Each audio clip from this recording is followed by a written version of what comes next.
So let's take just a second and talk a little bit more in depth about the actual treatment of the human body with shockwave therapy. As I said previously, it's a totally fascinating science.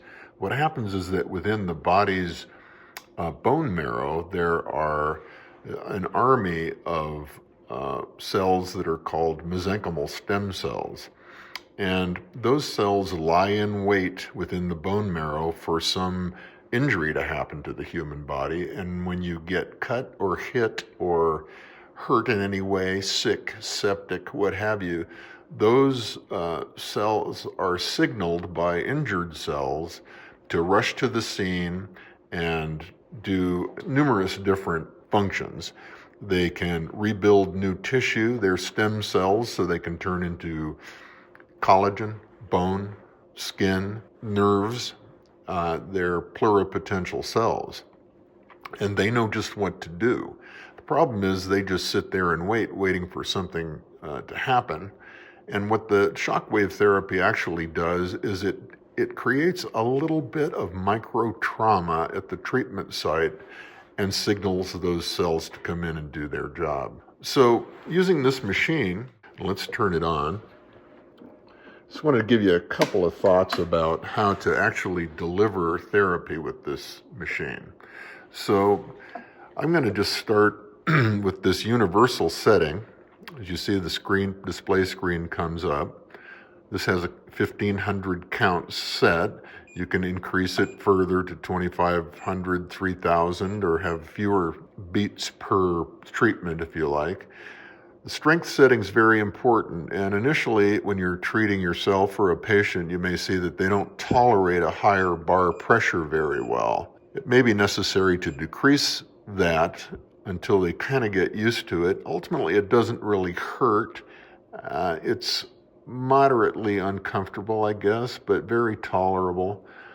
And the hertz settings just allow you to change the number of beats per second that you're giving. Some tissues respond better to higher beats per second, others to lower beats per second. For the purposes of demonstrating this, I'm going to put the settings way down because remember our compressor comes back on every time we turn the machine on. For demonstration purposes, we're going to start at low settings. We'll start the machine's main engine, which fires up the compressor. And usually at a very low bar setting and low frequency setting, the compressor doesn't run much. If you turn the settings up higher, and particularly the pressure aspect of this, the compressor will run more continually because it has to develop more pressure to keep our bullet sliding back and forth inside this treatment head. When you're treating the human body, there are different depths that you might want to treat. So the treatment heads that come with this device will be varying in size from very wide, broad ones to very small, focused ones. Usually some kind of mid-range is a good one to start with. For deeper tissues in a very specific point, you might want to use a smaller one that has a more focused and deeper penetrating delivery of shock energy. So let's start this up. Now, when you're treating, according to the treatment protocols on the other page, shockwave therapy is not delivered like massage might be, rubbing all over the place like this. What you want to do is apply a good amount of water-based gel that enhances the delivery of energy to the tissues. You want to keep it fairly wet with water-soluble gel at all times. And when we're treating a place, what we do is we focus on the area of pain or the area of interest in treatment, and we move fairly slowly along the course of the intended treatment area. And what you'll see is that you may see some skin changes with time, especially if you get up to 2,000 shocks. The skin can turn red. But that really usually dissipates fairly quickly. I've even seen a little bit of bruising at times. That is also very superficial and stops quite quickly. It resolves quite quickly. Nice and slow. If your patient's uncomfortable, you can always stop this. Change your settings. Usually the strength of the pressure is going to be what affects them the most. So if you back down on the pressure, they'll be more comfortable. But it's electrical energy, and sometimes treating the back or the neck, you can actually feel a little bit of energy in your teeth. I mean, it delivers quite a substantial amount of energy, and that's what we want. Now, when you're treating with shockwave therapy, people think, okay, well, I've treated it, now is it going to get better? The whole issue of regenerative medicine using shockwave therapy is that the body recovers and improves and heals at its own pace. So, for example, cell turnover in the body is a very interesting thing. It takes time for new cells to develop and grow and new tissues to grow. And if you're treating with shockwave therapy, you usually only do it once a week, maybe twice, up to perhaps 3 times a week. And the course of treatments can go on for several weeks, depending on whatever part of the body you're treating.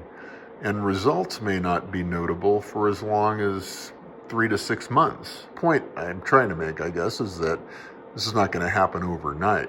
You can get some immediate relief at a sore point right after a treatment, just from the delivery of the energy to the tissues. Is kind of maybe a little bit of a numbing effect that happens, but the real regeneration of tissues takes time.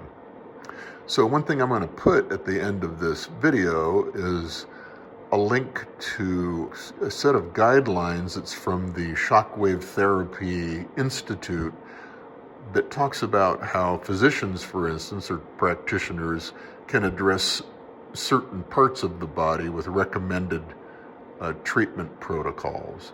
Usually the shockwave therapy is kind of given as the last in each of these individual settings for each of the various parts of the body.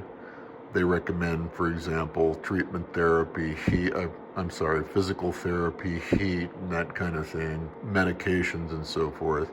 But then at the end, they'll give a guide for how to begin treating a specific part of the body with shockwave therapy.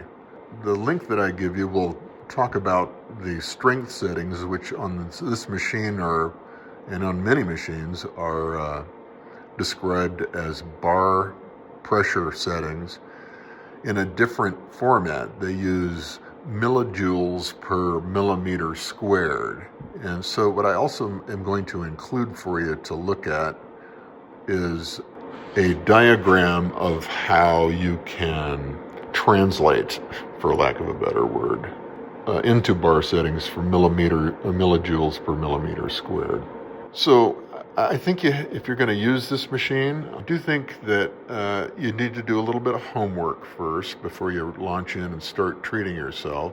Understand the on-off mechanisms involved in this particular machine so that it functions properly and holds up well over time, as well as reviewing the low-intensity shockwave different scenarios that I'll give you with the link that's below, and you'll begin to understand better how to treat specific parts of the body for how long, how many times a week, power settings, and ultimately for how long the treatments should last in terms of weeks. Leave any comments if you need to. I'll try to get back to them, but I think that you'll be pleasantly surprised at how well shockwave therapy works for your patients or for yourself. And I think this machine's a good place to start.